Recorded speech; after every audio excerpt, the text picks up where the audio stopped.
A atração a seguir é recomendada para todas as idades.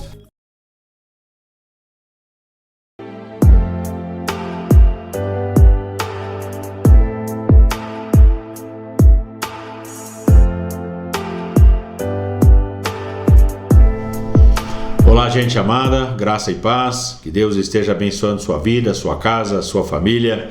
Hoje vamos trabalhar um texto do Antigo Testamento, constante do livro do profeta Oséias, capítulo 4, verso de número 6. Se você tiver uma Bíblia e puder apanhar, nós vamos discorrer algumas coisas aqui. Oséias 4, verso 6, onde está escrito: o meu povo, Deus falando, né? O meu povo está sendo destruído porque lhe falta o conhecimento. O meu povo está sendo destruído porque lhe falta o conhecimento.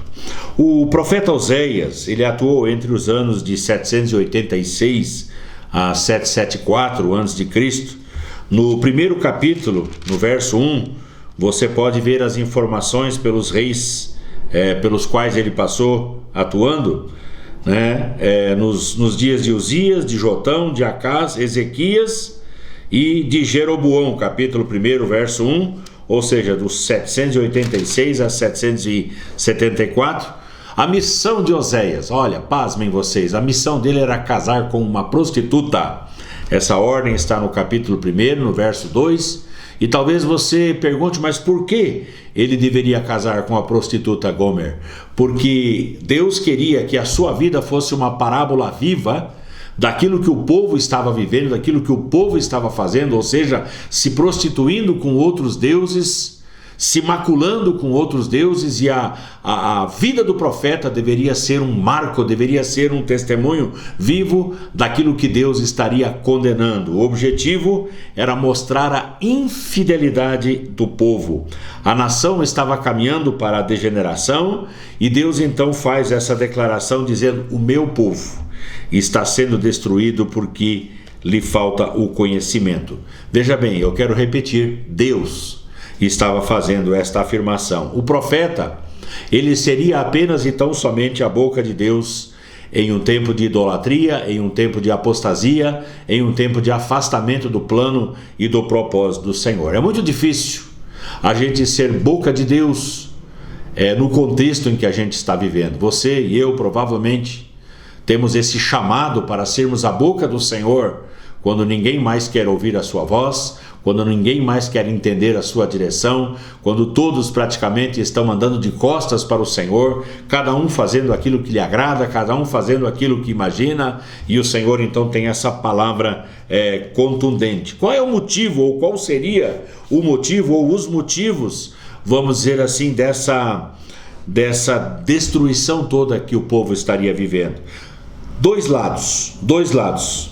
Essa destruição, ela teria duas causas. De um lado, seria, vamos dizer assim, a abundância do pecado. Se você olhar capítulo 4, verso 2, diz assim, o que só prevalece é perjurar, mentir, matar, furtar, adulterar, arrombamentos e homicídios sobre homicídios. Isso no verso 2. No verso 11, ele fala sobre a sensualidade e o vinho e o mosto, que tirariam o entendimento. Então, sensualidade, bebedeira. Verso 12 fala da idolatria. O meu povo consulta o seu pedaço de pau, hoje seria o pedaço de gesso, e a sua vara lhe dá resposta, porque o espírito de prostituição os engana e eles, prostituindo-se, abandonam o seu Deus. Deixa eu só dar uma explicação aqui. Quando a Bíblia fala em prostituição, existe a prostituição sexual, sim, carnal, e existe a prostituição quando a pessoa se envolvia com a idolatria. Deus faz a mesma denúncia e a mesma comparação de infidelidade. Então nós temos esse lado. E o outro lado que Deus denuncia seria a falta do conhecimento. Se por um lado seria a abundância do pecado, agora seria a falta do conhecimento. Verso 1 fala assim: ouvi a palavra do Senhor, vós filhos de Israel, porque o Senhor tem uma contenda com os habitantes da terra. Por quê? Porque nela, primeiro, não há verdade, e nós sabemos que a verdade é o princípio base para um relacionamento saudável com Deus. Então ele está dizendo, não há verdade. Bom, se não há verdade, não há uma base sólida para um relacionamento bacana com o Senhor. Segunda coisa, ele fala no verso 1, não há verdade, não há amor. E nós sabemos que o amor é o vínculo da perfeição. Não há outra maneira de chegar à perfeição senão por intermédio do amor. Não há amor, não há verdade, não há amor. E em terceiro lugar ele fala, não há conhecimento de Deus. E é o conhecimento de Deus que nos livra do engano. Então, toda essa denúncia, só para você entender, né, o pano de fundo, né, Oséias capítulo 4, fala, todo o capítulo fala dessa perdição que Israel estaria vivendo, por causa do seu pecado de um lado e por falta do conhecimento do Senhor. Agora a pergunta que eu faço é, que tipo de conhecimento o Senhor estaria, vamos dizer assim, se referindo aqui?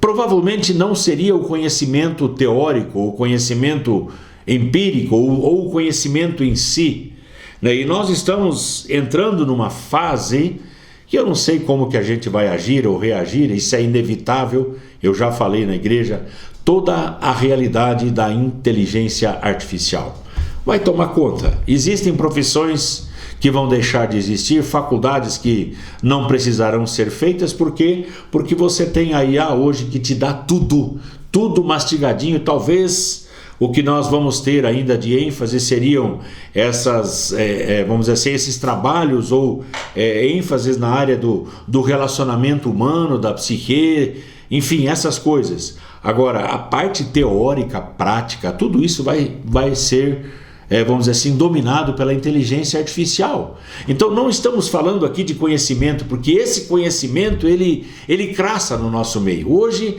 o que manda é este conhecimento. O que nós estamos falando aqui, ou o que o profeta estaria falando, é o conhecimento de Deus. E aí nós estamos numa enrascada. Porque assim como aumenta o conhecimento normal, o conhecimento, vamos dizer assim, da ciência, da matemática, do português, da tecnologia, de tudo o que nos cerca, diminui o conhecimento de Deus. Cada vez mais as pessoas conhecem menos do Senhor, conhecem menos de Deus. Então, como é que vem esse conhecimento de Deus? Não tem outro jeito, é só por meio da Bíblia Sagrada. E ainda estão tentando tirar a Bíblia Sagrada da mão do ser humano. O conhecimento de Deus vem pela Bíblia. Você conhece Deus lendo a Bíblia, lendo a palavra. O conhecimento de Deus vem pelo estudo da lei. Josué capítulo 1, verso 8 diz, não cesses de falar deste livro da lei, antes medita nele dia e noite, para que tenhas cuidado de fazer segundo tudo quanto nele está escrito. Então farás prosperar teu caminho e serás bem-sucedido. Não cessar de falar do livro da lei tem que ser a nossa ênfase se nós quisermos conhecer o Senhor. Nessa época de Oséias, inclusive o sacerdote, que seria o responsável pela educação na fé, pelo ensinamento do povo, inclusive o sacerdote estava abandonando o conhecimento do Senhor. Oséias capítulo 4, esse verso 6 que eu li para você no início, diz assim, porque tu, sacerdote, rejeitaste o conhecimento. Rejeitaste o conhecimento. O sacerdote fez isso. E a vontade de Deus seria sempre dar pastores, sacerdotes que tivessem o conhecimento do Senhor. Jeremias capítulo 3, verso 15, por exemplo, era a vontade de Deus dar pastores com conhecimento e inteligência. E o que nós vemos hoje é um número cada vez menor de pessoas que buscam a inteligência e o conhecimento. Gente, pasmem vocês, eu já tive pastores aqui da cidade que 5 minutos antes de começar o culto me ligaram pedindo se eu tinha um esboço para dar de presente. Eu fiquei pensando, meu Deus, o que um homem desse vai conseguir transmitir para a sua igreja? O que uma pessoa dessa vai conseguir passar para aqueles que são seus liderados, se ele não conhece o básico da palavra do Senhor, se ele não tem intimidade diária pela leitura da palavra e não se dedica à leitura da palavra? Então, eu não estou falando aqui de buscar o conhecimento dos homens. A IA vai resolver esse problema para nós. Estou falando aqui de buscar o conhecimento do Senhor. Por que buscar esse conhecimento? Eu quero te dar algumas razões para você pensar. Primeiro, porque Deus, Ele é o Deus do conhecimento. Jó capítulo 37, verso 16, diz que Deus é perfeito em conhecimento. Se você pegar o livro de Romanos, eu acho muito interessante esse texto, o livro de Romanos, capítulo de número 11, se você puder abrir a sua Bíblia, Romanos capítulo 11, do verso 33 até o verso 36, diz assim: "Oh, profundidade da riqueza, tanto da sabedoria como do conhecimento de Deus! Quão insondáveis são os seus juízos e quão inescrutáveis os seus caminhos! Quem, pois, conheceu a mente do Senhor? Ou quem foi o seu conselheiro? Ou quem primeiro lhe deu a ele para que venha a ser restituído? Porque dele e por meio dele e para ele são todas as coisas, a ele, pois, a glória eternamente. Amém." Quem conhece a mente do nosso Deus? Deus, Ele é profundo em conhecimento. E esse conhecimento dele, Ele gostaria que nós tivéssemos. Então, por que, meu irmão, minha irmã, buscar o conhecimento? Porque Deus é o Deus de toda a profundidade do conhecimento dele mesmo. Nós precisamos dele. Segundo, porque Jesus, Ele foi um sábio. Como assim, pastor? Sim, desde a sua concepção, o Senhor Jesus, Ele crescia em estatura, sabedoria e graça. As pessoas ouviam Jesus falando como um menino e as pessoas ficavam admiradas da sua sabedoria, do seu conhecimento. Aos 12 anos de idade, Ele foi encontrado aonde? Discutindo com os doutores da lei. Seus pais ficaram admirados, perplexos diante do que estava acontecendo. Lucas capítulo 2, verso 47, verso 52, mostra isso claramente. Jesus, ele crescia no conhecimento. E você e eu precisamos ter esse mesmo moto. Nós temos que ter essa motivação, esse jeito de Jesus, de querer crescer, de querer amadurecer, de querer o conhecimento da parte do Senhor. Então, por que buscar o conhecimento? Porque Deus é o Deus do conhecimento. Segundo, porque Jesus, ele foi um sábio e nós precisamos ser também. Terceiro, porque esta é a vontade de Deus. 1 Timóteo capítulo 2, verso 4, diz que Deus deseja que todos os homens, olha só, que todos os homens sejam salvos e cheguem ao pleno conhecimento da verdade. Essa é a vontade de Deus, o pleno conhecimento da verdade. A salvação, sim, em primeiro lugar, mas o pleno conhecimento da verdade. E a grande questão é: você tem buscado esta verdade? Você tem se esmerado para alcançar a verdade que está no Senhor, ou o conhecimento que está no Senhor? Então, por que buscar o conhecimento? Porque Deus é o Deus do conhecimento. Segundo, porque o Senhor Jesus foi um sábio. Terceiro, porque esta é a vontade de Deus. Quarto, porque o conhecimento nos livra do engano.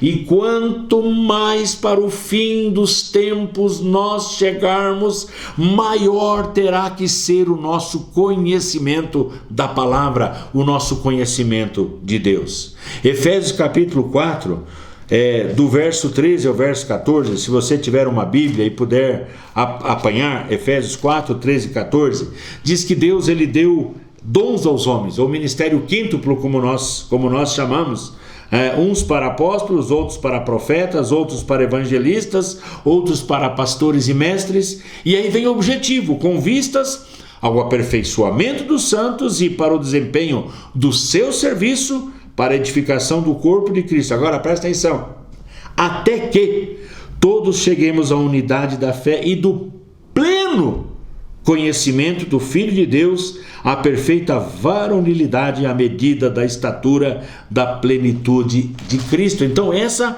é a vontade do Senhor, que nós tenhamos esse conhecimento, porque esse conhecimento é o que vai nos livrar do engano. O apóstolo Paulo, quando ele escreve a Timóteo, se você tiver uma Bíblia, como eu tenho falado, se você puder abrir 1 Timóteo capítulo 4, do verso 1 ao verso 3, ele fala que nos últimos tempos, e são os tempos que nós estamos vivendo, muitas pessoas apostatarão da fé, ou seja, vão abandonar a fé, Se tornarão apóstatas por obedecerem a espíritos enganadores e a ensinos de demônios, pela hipocrisia dos que falam mentiras e têm cauterizado a própria consciência, que proíbem o casamento, exigem abstinência de alimentos, e ele vai falando uma série de coisas, vamos dizer assim, que mostra que vai haver uma apostasia. As pessoas vão abandonar a fé, elas vão abandonar o conhecimento de Deus.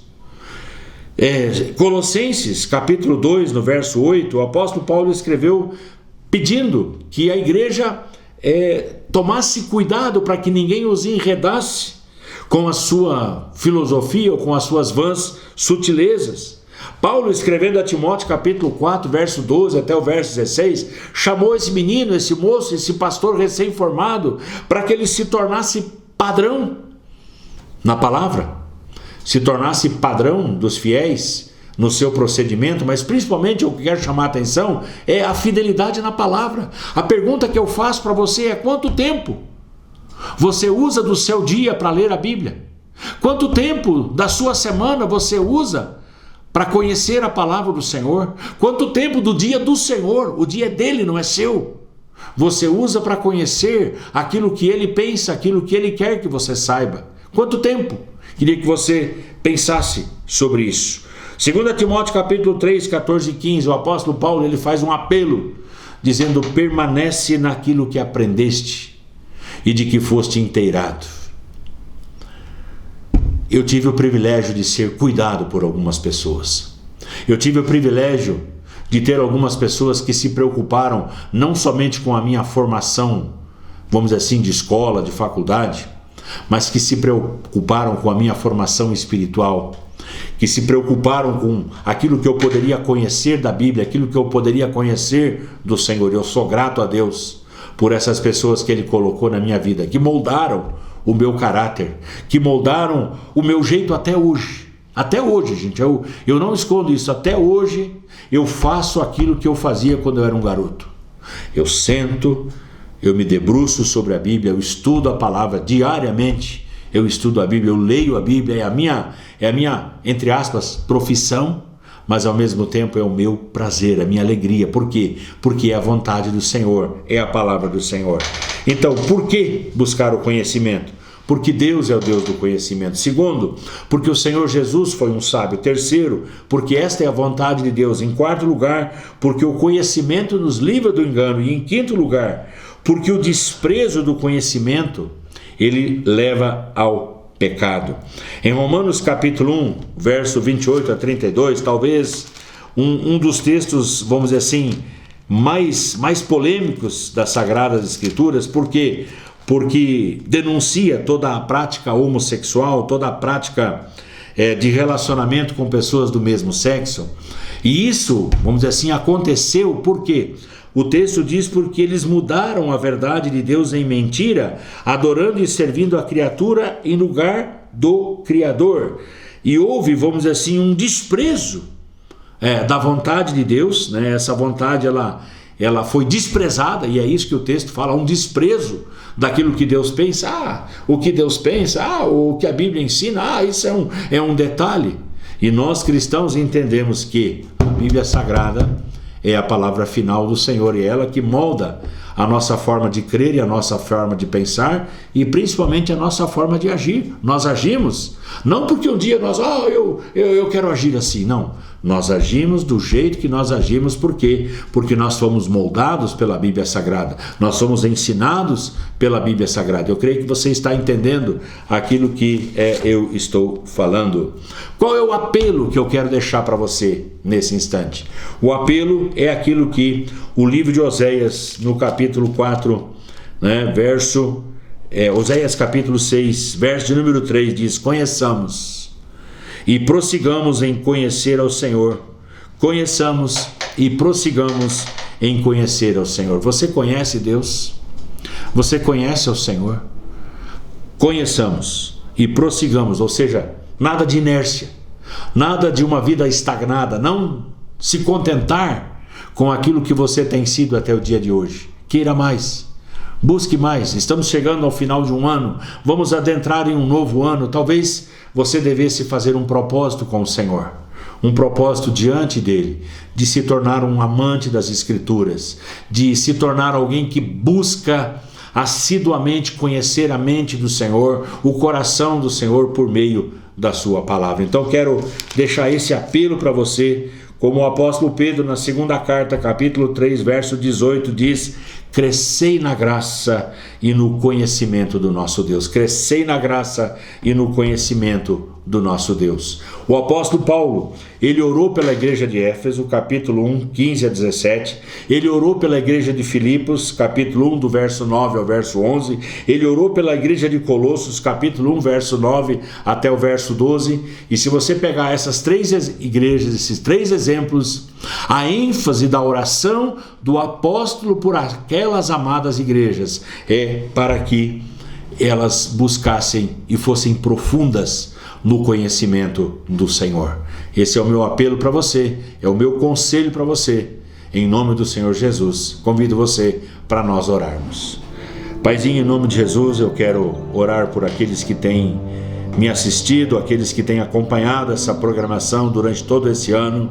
Chegamos ao final de um ano não dispersos, mas concentrados naquilo que o Senhor deseja, naquilo que o Senhor quer.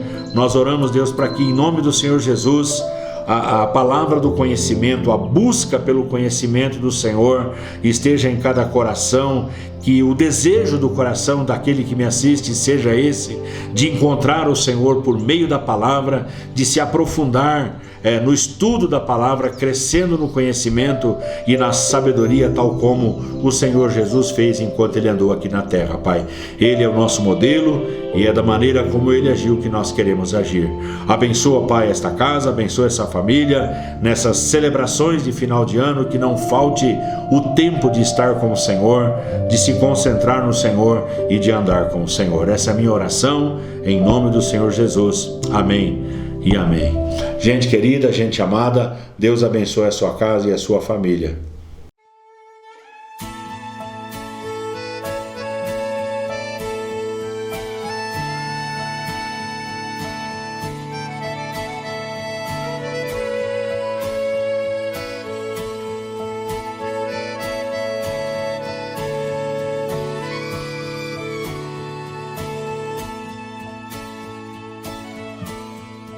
Hoje eu lembrei pela milésima vez. Se lembrar é sofrer, talvez, porém não dá pra esquecer. Se isto vai machucar ou se vai me curar, dirá, não sei quando e como será. Você estava aqui, como isso era bom, mas de repente voou para além da razão, e eu só pude ficar com a dor, o chorar, precisando entender como não ter você.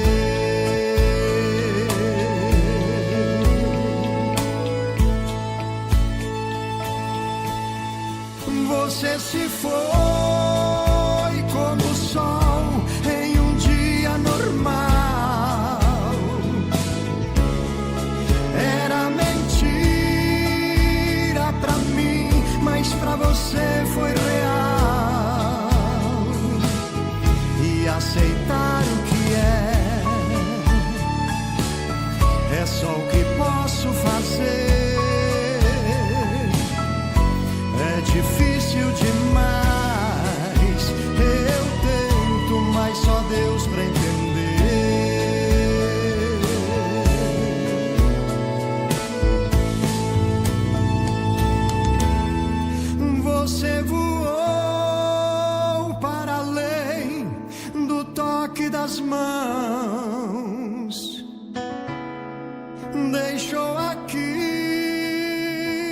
vazio no meu coração. Quando estavas aqui, como eu podia pensar que aquele rosto tão lindo hoje eu não posso beijar?